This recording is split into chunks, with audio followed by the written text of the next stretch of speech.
Well, I want you to think about for a second your brain. Well, it's kind of a silly question when I say how important is your brain. Well, it's very important, right? None of us would be sitting here listening to me ramble and try and make jokes and stuff if you didn't have a brain, right? You have to have a brain in order to function anything. But think about this for 1 second.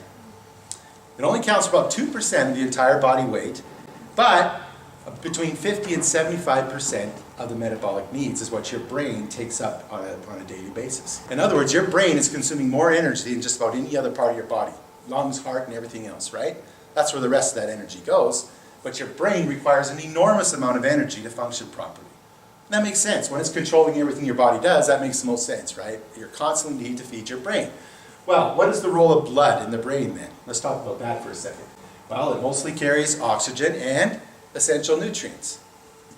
The adult body has about 6 quarts of blood in it that are flowing through, and about every minute, 1 quart of blood is passing through your brain.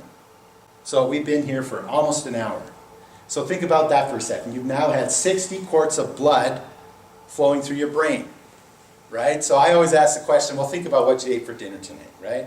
Did you have a donut and a can of Diet Coke or something? Maybe. Sometimes that happens, right? Running out the door, you're busy. Well, that's what's flowing through your brain right now.